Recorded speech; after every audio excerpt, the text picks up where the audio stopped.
delincuentes hirieron a un joven por resistirse a un asalto. La víctima recibió un disparo en la pierna.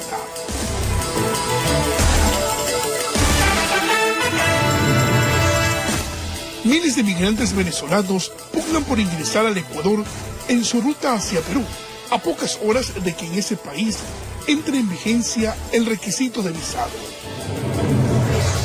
Asamblea busca impulsar reforma legal que impida que la Corte Constitucional pueda modificar la Constitución con una interpretación. Histórico. Selección ecuatoriana de fútbol sub-20 venció a Italia 1-0 y se quedó con el tercer lugar del Mundial que se desarrolla en Polonia. En lo internacional, la alta comisionada de la ONU, Michelle Bachelet, visitará Venezuela, donde se reunirá con Nicolás Maduro y Juan Guaidó. Así empieza la noticia Emisión Estelar.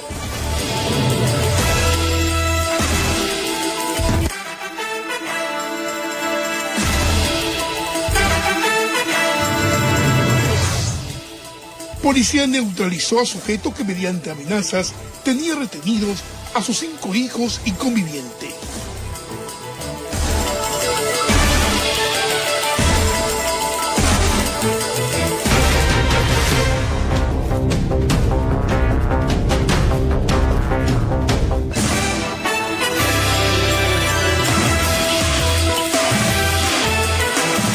Queridos televidentes de todo el país, buenas noches y bienvenidos. Es un placer que nos acompañen. Iniciamos de inmediato con la información. Delincuentes hirieron a un joven por resistirse a un asalto en el noroeste de Guayaquil. La víctima recibió un impacto de bala en una de sus piernas. Veamos.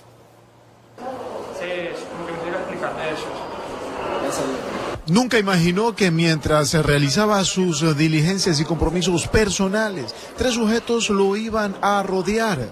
De ahí que tras tratar de atracarlo, un disparo se escuchó. La persona resultó herida, de ahí trasladada hasta una casa de salud. Luego de varias horas, el afectado presentó la denuncia respectiva en la fiscalía.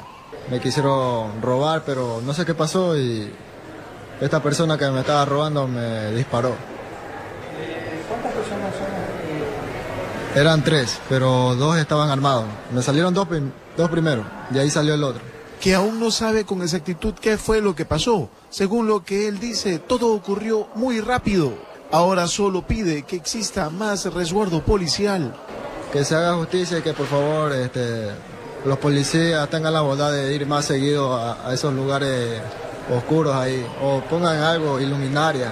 No los he podido identificar porque no los conozco, no los he visto por mi casa. Informó Julio César Sabona. Este fin de semana se reanudan las visitas en la penitenciaría del Litoral. Los familiares podrán acceder, pero no a todos los pabellones. Esto ocurre después de nuevas decisiones de autoridades de gobierno ante los últimos hechos violentos registrados en la cárcel regional y en la penitenciaría del Litoral en pleno estado de excepción. La emergencia carcelaria en el país se agravó más esta semana y eso provocó reacciones inmediatas a autoridades de gobierno encargados de la seguridad de los recintos penitenciarios y han puesto sus ojos, por ejemplo, en la regional de Guayaquil y su vecina, la penitenciaría del Litoral. Un plan de acción el que guíe las diferentes acciones que se deben tomar para solucionar este grave problema que se vive en el país. Estamos enfrentando una crisis que tiene muchos componentes y que también es una reacción a las medidas que se han implementado de seguridad en favor de la fortaleza para garantizar este tipo de necesidades que nosotros tenemos. El presidente de la República le solicitó a estos funcionarios y también al Ministerio del Interior 3 acciones urgentes.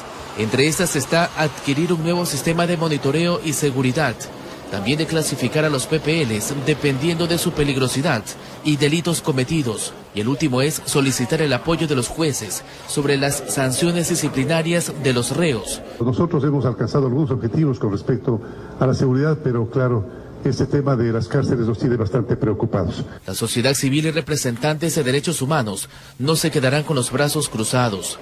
hemos acordado hacer visitas a instituciones que están, digamos, empeñadas en proteger derechos de las personas privadas de la libertad, como son la Defensoría del Pueblo y también las del gobierno.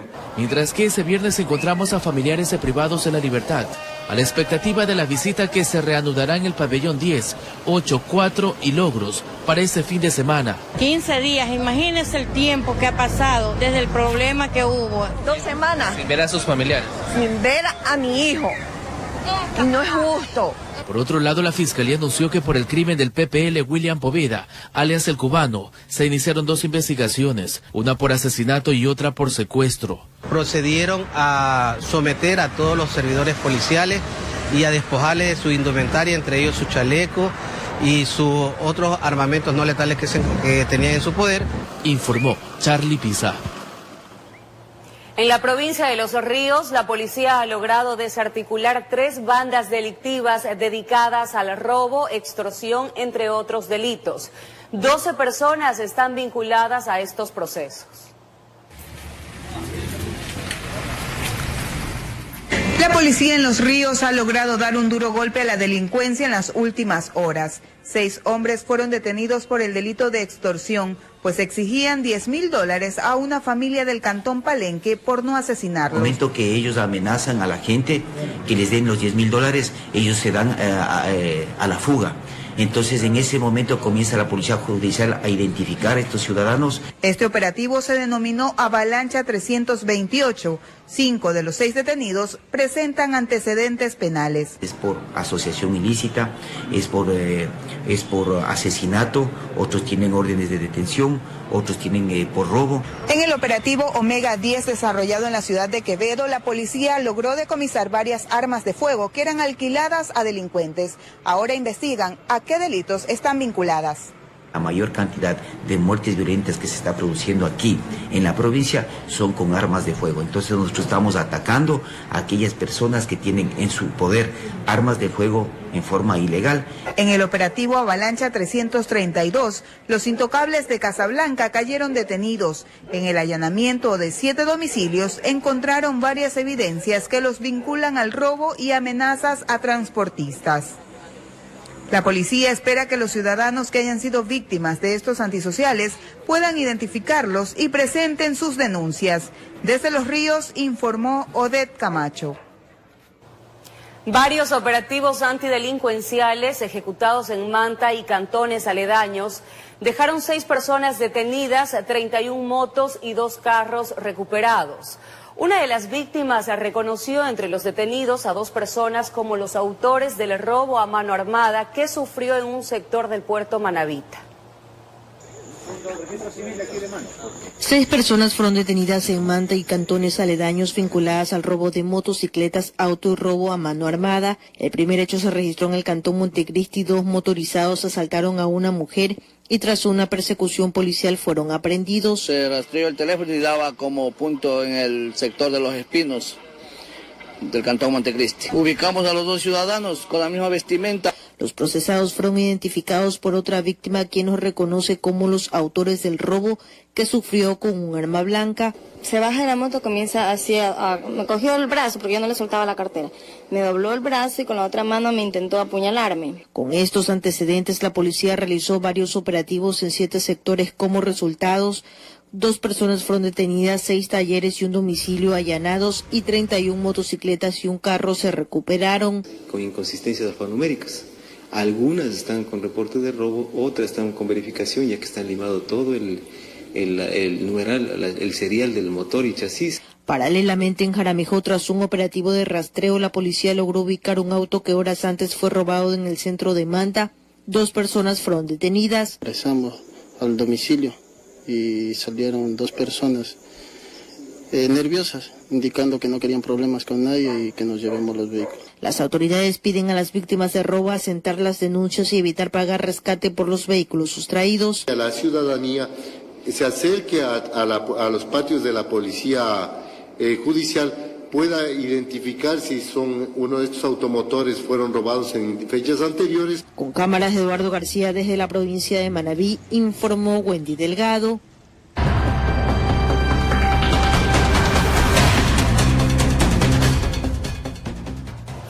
La oportuna intervención policial evitó que un caso de violencia intrafamiliar tenga un trágico desenlace. Los agentes neutralizaron a un sujeto que mediante amenazas tenía retenidos a sus 5 hijos y conviviente en el sur de Quito. La emergencia fue alertada a los uniformados en la mañana. En primera instancia llegó policía preventiva.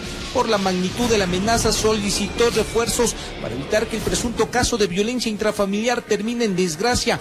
Fue necesario la presencia de agentes de la UNACE, GIR, DINAPEN, todos en un solo esfuerzo para convencer al presunto agresor que la mejor decisión era que salga y deje libres a sus hijos. Llegamos al punto, el señor se encontraba en una actitud agresiva. El aparente agresor habría actuado bajo efectos de licor. La mujer informó a la policía que amaneció bebiendo y que el enojo fue cuando el plato de arroz que le sirvió no fue de su agrado, la golpeó y cuando se percató que llegaron policías al auxilio, optó por encerrar a sus 4 hijos menores en una habitación. Estaba alterado, indicaba varias situaciones entre las cuales que quería quitarse la vida. Agentes de la UNACE fueron los encargados de la verbalización. El hombre de aproximadamente 40 años no entendía razones, incluso en un momento amenazó con saltar del 3er piso con uno de sus hijos. Para causar presión a la madre. Había consumido bebidas alcohólicas, entonces estaba enajenado, estaba enardecido. Los uniformados encontraron el momento oportuno de actuar, ingresaron y sorprendieron al sujeto. No le dieron tiempo a movimiento alguno y así rescataron a los pequeños sanos y salvos, pero sí afectados psicológicamente. Vivieron minutos de tensión. El padre les tenía en su poder con amenazas. La intervención oportuna nos permitió contener que esto desencadene en alguna agresión letal. La negociación demoró cerca de 1 hora y media. Al final apareció esposado por elementos del GIR. Un final feliz, todos salieron ilesos. No sería la primera vez que protagonizaba hechos violentos. Los menores serían testigos de los maltratos que sufría la madre. Serán puestas órdenes de autoridad para determinar el tipo penal que puede calificar, que podría ser el secuestro, violencia familiar o el tema de agresiones a los menores. Los vecinos, asustados por el movimiento policial, comentaban entre las paredes que al hombre le gustaba el trago, que llegaron a vivir al barrio Lucha de los Pobres Media hace 5 años. En Quito informó Iván Casame. Decomisan gran cantidad de armas durante distintos operativos ejecutados en la zona 8 en lo que va del año. El armamento será destruido en las próximas horas. Sobre la mesa gran cantidad de armas, las cuales tenían su procedencia y también un destino. Se trata del armamento, el cual ha sido decomisado por parte de las autoridades de seguridad. Esto tras los últimos operativos en donde, aparte de los capturados, también estaba la evidencia. Vamos a proceder a la entrega de 69 armas de fuego y 250 cartuchos sin percutir, que se encontraban bajo la custodia de la Policía Judicial.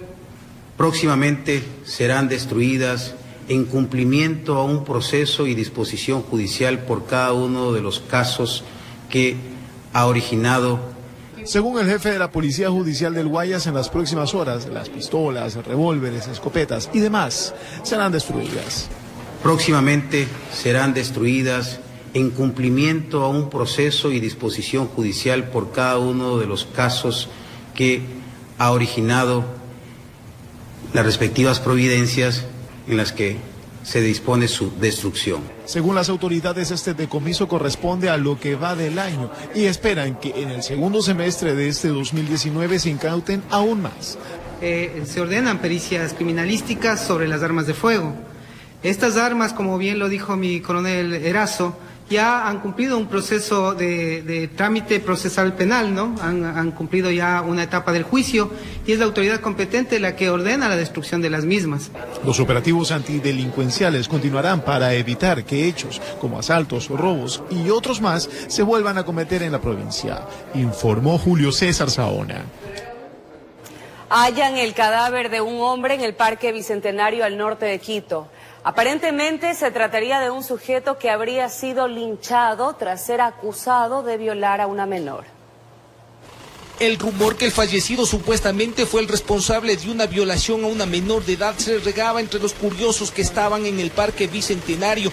Lo único cierto y concreto fue la presencia de un cadáver al interior de los baños. Los comentarios que el populacho hizo justicia con mano propia cuando se enteró de la presunta agresión sexual aún es un misterio. Se podría presumir que fue golpeado por el populacho, pero vuelvo y repito, no es una versión oficial. Esto tendrá que determinarse una vez que se hagan las autopsias. Mientras otros comentaban que vieron a varios muchachos libando supuestamente al calor de los tragos, algo no gustó entre ellos, se enojaron y se armó una riña de proporciones. Por ahora todos son supuestos, hipótesis que se irán confirmando con el pasar de las horas. Habían estado libando aquí al interior del parque, instantes en los cuales se produce una riña. Estamos tratando de identificar entre qué personas nomás.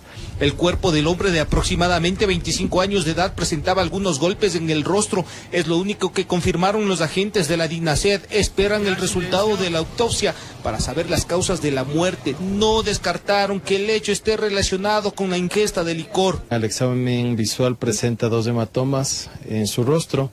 No se puede evidenciar algún tipo de huella referente a algún tipo de arma.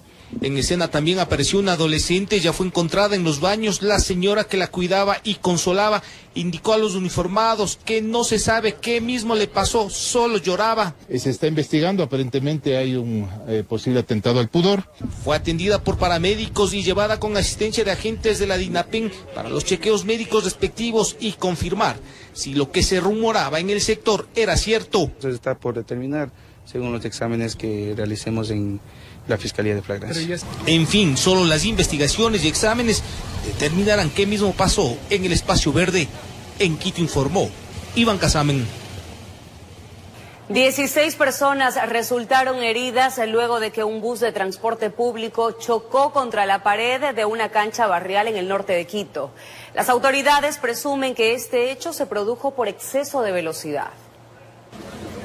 Las primeras inspecciones evidenciaron que el bus de transporte público perdió pista luego de cruzar el rompevelocidades, ubicado al menos cuadra y media antes del sitio del impacto. El bus terminó estrellándose contra la pared de la cancha barrial de San Enrique de Velasco y debido al fuerte impacto se volcó. Posiblemente un exceso de velocidad. Como resultado, 16 personas heridas. El conductor al parecer se habría fugado. El conductor del bus huyó del lugar. A nuestra llegada no se pudo tener la presencia del conductor, no ha sido transportado tampoco entre los pacientes. Sin embargo, el representante de la cooperativa de buses involucrada aseguró que el chofer resultó también herido. No, lo llevaron a una casa asistencial, porque al parecer hay unos 10 a 16 heridos. ¿Y él está dentro de la lista? Sí. Además de mencionar que el siniestro no fue producto del exceso de velocidad. Hasta a 10 minutos se frena normal. Y en estos 10 minutos lo que se le va, hay un desperfecto mecánico. El vehículo hace un mes pasó la revisión técnica. Mientras la comunidad del sector del condado en el norte de Quito molesta solicitaba a las autoridades mayores controles para los buses. Eso más que a veces no manejan los profesionales, manejan los ayudantes. No respetan los que bajan los niños de la escuela. Y allá bajan llenitos. Nunca respetan un tiempo. Si salieron tarde, pues bajan a velocidad. Si salieron con tiempo, pues bajan como patos, ¿sí? Eso es lo que el servicio que nos dan ellos es el peor. El vehículo fue trasladado a un patio de retención vehicular. Afortunadamente, el accidente de tránsito no dejó fallecidos, informó Sofía Vintimilla. Desde la Asamblea se busca impulsar una reforma legal que impida que la Corte Constitucional pueda modificar la Constitución con una interpretación. Las firmas que respaldan esta reforma ya fueron recolectadas. El proyecto de reforma lo impulsa el legislador Eliseo Azuero. Esto luego de que la Corte Constitucional fallara a favor del matrimonio igualitario. La crítica radica en que la Corte se ha extralimitado. El artículo 67 de la Constitución establece con claridad que el matrimonio debe ser entre hombre y mujer, en libertad de decisión. Consecuentemente, yo considero de que en ese ámbito se ha extralimitado, se han ido más allá de lo que las facultades constitucionales contenidas en los artículos referidos les permite a la Corte Constitucional. Por ello buscan reformar la Ley Orgánica de Garantías Jurisdiccionales y Control Constitucional. Lo que buscan es limitar el actuar de la Corte a solo las interpretaciones constitucionales y que de allí no pase. Limitar que se legisle por parte de otras instancias del Estado que no necesariamente son la Asamblea Nacional. Es una facultad privativa de la Asamblea Nacional. Cosa con la que concuerdan en algunos sectores que critican la decisión de la Corte en torno a dar paso al matrimonio igualitario sin antes reformar la Constitución. Entonces esto es un fraude a la Constitución que los ecuatorianos tienen que saber que no ha sido unánime. Pero nosotros lo que hablamos simplemente es del respeto al Estado constitucional de derechos, es decir, que se respete el texto literal de la Constitución. Las firmas que apoyan este pedido de reforma ya fueron recogidas en el Pleno de la Asamblea. Se espera que el proyecto sea presentado oficialmente la próxima semana, informó Javier Gallo. La vocal del Consejo de la Judicatura, Patricia Schettini, presentó su renuncia ante el presidente de la Asamblea Nacional, César Litardo, en una carta de dimisión entregada a la Asamblea Nacional. Señala que su gestión dentro de la institución se habría visto limitada por un liderazgo que no demuestra estar comprometido a realizar cambios profundos en la administración de justicia del país.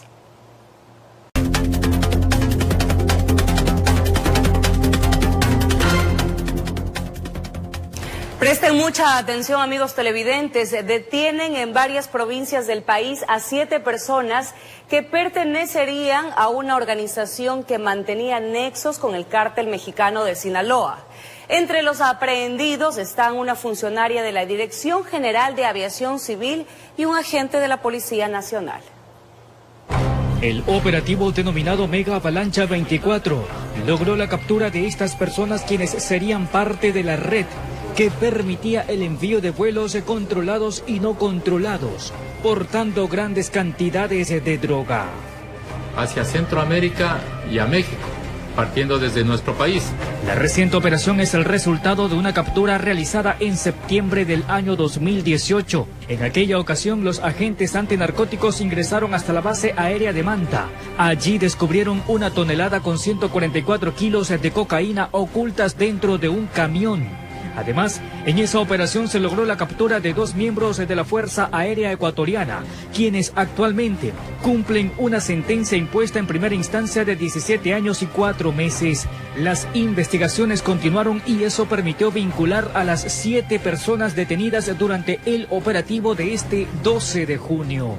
Esta organización contaba con la colaboración de una ciudadana ecuatoriana, quien prestaba sus servicios en la Dirección General de Aviación Civil. Esta ciudadana era la encargada de sacar la documentación necesaria para lograr el ingreso de los vuelos en forma normal. Y en aquellos casos en los cuales se detectaban los arribos no controlados, ella tenía como función evitar los controles sobre esas aeronaves. Que evadían cualquier tipo de control, llegaban a las pistas clandestinas, ingresaban, cargaban la sustancia, cargaban combustible y de igual manera inmediatamente salían. Un agente de la Policía Nacional también fue detenido. El miembro policial que se encuentra detenido tenía aparentemente una relación sentimental con esta persona y era también quien asesoraba en ciertas normativas de seguridad para la organización. De acuerdo con la versión uniformada, esto no implica que el cártel de Sinaloa se encuentre establecido en el Ecuador y que todo se limita a una tarea coordinada mediante personas que viajan constantemente de país a país. Que vienen emisarios del cartel de Sinaloa, coordinadores del cartel de Sinaloa que como cualquier organización estarían interesados en tener una ruta desde el Ecuador. Informó José Morales. Un artefacto explosivo fue localizado por una patrulla militar a pocos metros del límite internacional con Colombia en la zona de Mataje. Según los expertos, la carga tenía un alcance de más de 100 metros a la redonda. Los patrullajes en el área de jurisdicción de la Fuerza de Tarea Conjunta Esmeraldas no han parado. Las patrullas militares conocen del riesgo de caminar en la línea de frontera, saben que un descuido puede ser el último. En el sector de la Comunidad de Labores Agrícolas de la Parroquia Mataje, frente a Colombia, encontraron una carga explosiva instalada en la base de una palma africana. Que puede causar daño a la población civil y al personal militar que se encuentra patrullando en el límite político internacional. Presumen que el artefacto explosivo fue sembrado por disidentes de la guerrilla que operan en el vecino país con el propósito de causar bajas en patrullas que cuidan el límite internacional y generar temor, así como tensión en zona fronteriza. Se presume posiblemente sean miembros de de Oliver Sinisterra del otro lado de Colombia. Los entendidos explicaron que la carga era similar a la que acabó con la vida de 4 militares en marzo de 2018. Estiman que tenía un alcance destructivo de cerca de 150 metros a la redonda. El riesgo se incrementa cuando el caserío de Las Vegas, en lado colombiano, presuntamente estaría ocupado por grupos armados irregulares que intentan sembrar temor en suelo ecuatoriano. De acuerdo a inteligencia, es el sector que está dominado en el área colombiano por Oliver Sinisterra. Está prácticamente trampeado para hacer el máximo daño hacia nuestras tropas. Un trabajo conjunto entre expertos en explosivos del GIR y del Ejército desactivaron el artefacto casero, pero de gran poder destructivo, capaz de causar daño a toda una patrulla, incluso poniendo en riesgo a los lugareños que transitan por el camino de tercer orden. Se presume lo que es ANFO, ¿sí? Se maneja bastante en este sector y asimismo se puede decir que hay combustible. Al parecer los dueños del cilindro explosivo solo miraron pasivamente lo que pasaba al otro lado de su frontera. En Quito informó Iván Casamen. 12 artistas guayaquileños decidieron plasmar su arte en un mural con el rostro del poeta y escritor Medardo Ángel Silva, el mismo que fue entregado hace pocos días. Lamentablemente, este ha sido dañado por vándalos. Veamos el siguiente informe. Hace 3 días atrás apreciábamos a 12 reconocidos artistas pintando este mural con el rostro de Medardo Ángel Silva. Todo por conmemorarse sus 100 años de fallecimiento. La obra fue terminada y entregada, pero lamentablemente la mañana de este viernes amaneció dañada. Vándalos hicieron un grafitis sobre el rostro del artista. Lo garabatearon, le echaron spray un color muy oscuro y dañaron prácticamente el 50% del rostro. La obra denominada El alma en el muro está ubicada en las calles Pedro Moncayo, contigua a la Casa de la Cultura, núcleo del Guayas. Pero fueron los mismos artistas quienes se unieron y volvieron a restaurarla. Primeramente no tienen educación ni respeto. Y que han garabateado algo que es importante para la ciudad de Guayaquil, discúlpeme, esas personas no se hacen llamar guayaquileños y no aman a la ciudad. Que destruyen algo recién realizado, qué sé yo, un vandalismo, mala fe o falta de educación. Los vandalizadores de la obra, además de pintar el muro, tienen la idea de colocar cerámica en el lugar de pintura, para evitar así algún otro daño. A futuro piensan incluir más obras nacionales de renombre que ayuden a fomentar la cultura de los guayaquileños. Informó Carlos Julio Gurumendi. En otro tema, el Consejo de Participación Ciudadana y Control Social Definitivo no podrá modificar lo actuado por el Consejo Transitorio. Esto de acuerdo a un dictamen emitido por la Corte Constitucional. La posibilidad de que el Consejo de Participación Ciudadana y Control Social pueda echar atrás lo actuado por el transitorio parece disiparse. Hernán Salgado, presidente de la Corte Constitucional, refirió que ellos emitieron un dictamen para que no se pueda cambiar nada. El Consejo de Participación Ciudadana nuevo quiere revisar los textos que un dictamen que dimos anteriormente debe ser. Pues que lo hagan, eso sí, recomendándoles que no pueden alterar. Examínenlo, discútanlo, pero no puede alterar una coma. Sin embargo, en el Consejo de Participación se insiste en revisar toda la documentación. Que no podemos cambiar una coma. Bueno, es respetable el criterio, también nosotros somos un cuerpo colegiado y estamos aquí designados por el pueblo, no por ningún concurso de mérito o oposición mal logrado. José Torres, presidente del Consejo de Participación, argumentó que la intención va por el lado de transparentar lo actuado. Nosotros solicitamos la información para que todas las cosas estén dentro del curso correspondiente. Para no está mal, lo único que harían es hacerlo público y nada más. Por supuesto, hacerlo público para que la ciudadanía conozca. Los consejeros solicitaron la presencia de una notaria para que constate el estado de la institución, una vez que no se concretó el proceso de transición. Esta institución que tanto nos ha costado luchar, ¿no?, Tanto nos ha costado llegar acá, la encontramos en esqueleto. En lo que sí se ratificó es en la denuncia que hizo en las redes sociales sobre amenazas que habría recibido. Algún ministro que, pero no puedo decir su nombre, que claro, nos amenazan o me amenazan, juicio político, todo juicio político. Y yo no puedo actuar bajo ningún tipo de amenaza. Informó Héctor Romero. La comunidad evangélica de Guayaquil salió a las calles en un plantón para mostrar su inconformidad con la aprobación del matrimonio igualitario por parte de la Corte Constitucional. Además, anunciaron la recolección para ir a una consulta popular. Más detalles a continuación. Este grupo de personas pertenecen a la iglesia evangélica. Se concentraron al pie del Parque Centenario, en pleno centro de Guayaquil, con pancartas en mano y gritos para decir no al matrimonio igualitario. Hecho lo incorrecto, sobre todo se han burlado de 17 millones de habitantes en nuestro país.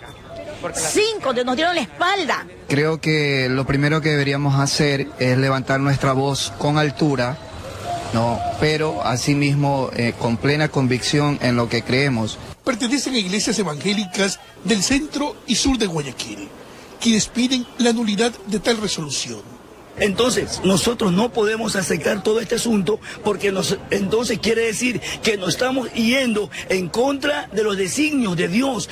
En este plantón se acordó que en los próximos días se recogerán firmas para ir a una posible consulta popular. Los fallos y las sentencias de la Corte son inapelables. Lo que cabe y lo que vamos a hacer es pedir la nulidad y la destitución de estos 5 jueces y vamos a recoger firma para una consulta, pero sobre todo lo que vamos a exigir es que se respete la Constitución. Este grupo de personas alista una marcha para los próximos días que se efectuará en Guayaquil, informó Carlos Julio Gurumendi.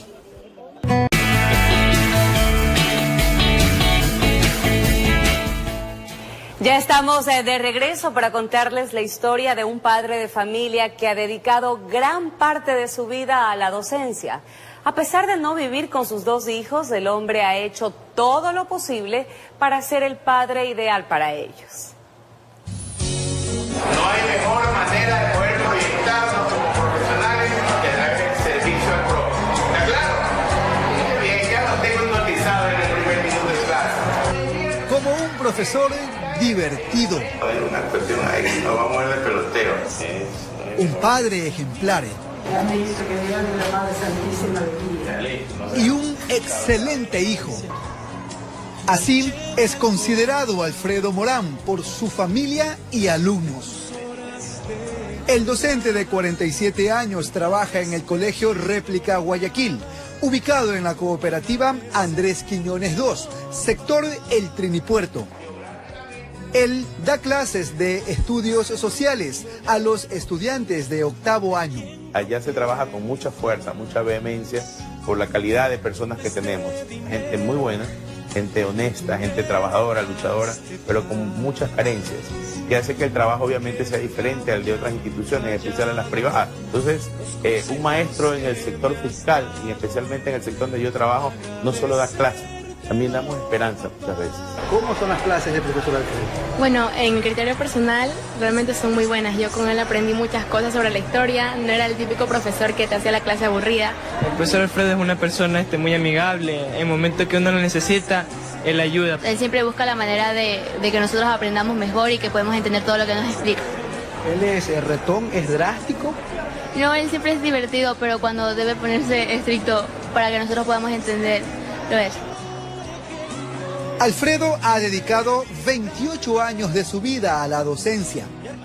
Vive con su señora madre y tiene 2 hijos de 15 y 18 años. Ellos viven con la abuela materna, porque pues obviamente con la mamá nos separamos ya aproximadamente 11 años. El día en que nos separamos con la mamá de mis hijos, pues obviamente fue una parte en que se detuvo mi vida, porque el tener una familia, la armonía de un hogar constituido, como siempre uno anhela, pues se venía abajo. Lo que más me gustaba hacer con él era cuando, de pequeño, pues ver con él películas, salir más seguido, porque pasaba más tiempo con él aquí en la casa. Pero ahora no es que dejamos de hacer ese tipo de cosas, sino que ya no es tan seguida como anteriormente que vivíamos juntos. ¿Cómo hacen de lunes a viernes cuando no lo ven y están en otra casa? Yo más que todo, lo que llego al colegio lo llamo. El no tenerlos en un momento de mi vida sí fue un poco depresivo, la verdad. Me traté de ajustar a un concepto muy cristiano, en el sentido de que le pedí a Dios que no permita que mi desesperación me haga caer en cosas negativas. Y gracias a Dios eso funcionó.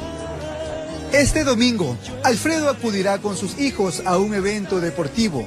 Disfrutará con ellos todo el día, porque ya en la noche le toca devolverlos. Para mí el mejor regalo que tengo en mi vida del padre es tener la presencia de mis hijos conmigo. Y por la mañana compartirán nuevamente con sus estudiantes. Informó Jorge Salazar.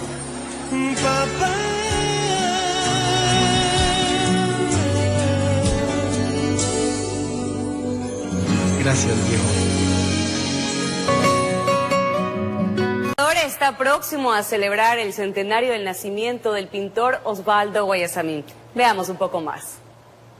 Me llamo Guayasamín y quiero pintar en esta capilla del hombre. El 6 de julio de 1919 nació en Quito Osvaldo Guayasamín, el escultor, grafista y muralista que a través de su obra plasmó el sufrimiento, la lucha y los logros de nuestros ancestros, así como la ternura y la ira del ser humano. En un solo cuadro no se puede hacer todo lo que uno puede expresar. Declarado como pintor de Iberoamérica, Guayasamín fue aclamado por críticos y coleccionistas de todo el mundo. La grandeza de su pensamiento quedó plasmada en cada una de sus obras que se dividieron en 3 periodos. El camino del llanto, una visión de los pueblos mestizos, indios y negros, tras un recorrido que el pintor hizo por toda América. La edad de la ira, donde denuncia las injusticias y la violencia a nivel mundial. Y la edad de la ternura, donde expresa la defensa de los derechos de las mujeres. A partir de 1996, inició en Quito su obra más importante, el espacio arquitectónico denominado la Capilla del Hombre, que rinde tributo a la humanidad. El maestro pensaba. Amigos televidentes, de esta manera finalizamos. Gracias por su gentil sintonía. No cambien de canal, enseguida Copa. Buenas noches.